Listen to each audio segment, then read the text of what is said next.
इसका क्या मतलब है कि परमेश्वर आत्मा है? ये शिक्षा की परमेश्वर आत्मा है, ये हमें यूहन्ना 4:24 में पाई जाती है। परमेश्वर आत्मा है और अवश्य है कि उसकी आराधना करने वाले आत्मा और सच्चाई से आराधना करें। यीशु ने यह बात एक महिला को कही थी, जिसने सोचा था कि परमेश्वर की आराधना करने के लिए कोई भौतिक स्थान होना चाहिए, जिससे परमेश्वर की उचित आराधना हो सके।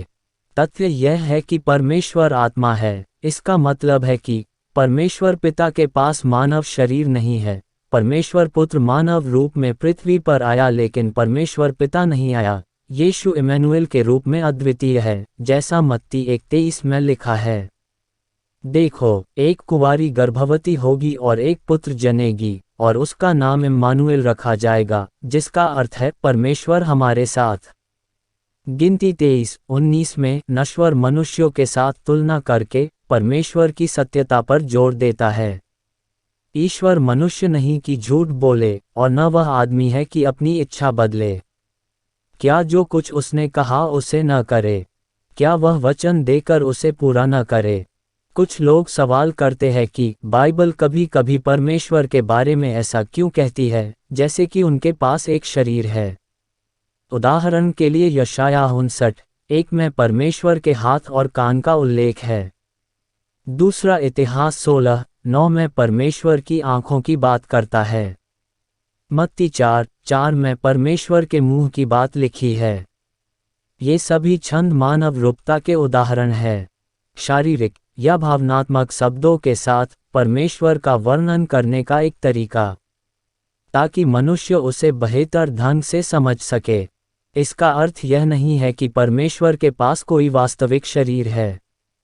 परमेश्वर आत्मा है और वह अदृश्य है। कुलुस्सियों 1:15 कहता है, वह तो अदृश्य परमेश्वर का प्रतिरूप और सारी सृष्टि में पहिलौठा है।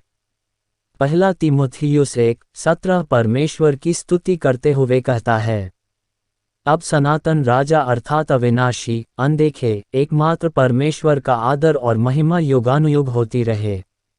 आमीन। परमेश्वर आत्मा है, फिर भी वह जीवित व्यक्ति है। इस प्रकार हम उन्हें व्यक्तिगत रूप से जान सकते हैं। यहोशू 3:10 में परमेश्वर के बारे में इस प्रकार कहता है, और यहोशू कहने लगा, इससे तुम जान लोगे कि जीवित ईश्वर तुम्हारे मध्य में है। भजन संहिता 84:2 कहता है, मेरा प्राण यहोवा के आंगनों की अभिलाषा करते करते मूर्छित हो चला, मेरा तन मन दोनों जीवते परमेश्वर को पुकार रहे। तो हमारा परमेश्वर जीवित परमेश्वर है, और परमेश्वर को अनंत होने के लिए आत्मा होना चाहिए।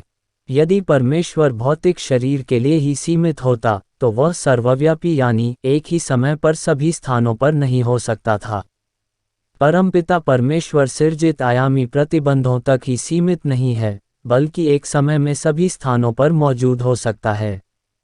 परमेश्वर अनिर्मित है। पहला कारण अन्य सभी प्राणियों के पीछे की शक्ति है।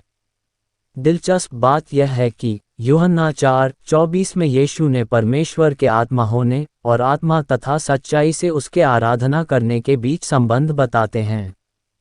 तो परमेश्वर आत्मा है, इसीलिए लोगों को परंपराओं और रीति रिवाजों और भौतिक स्थानों पर निर्भर रहने के बजाय उसकी आराधना सच्चाई से और आत्मा से यानी अपनी आत्मा या हृदय से करनी चाहिए। आमीन।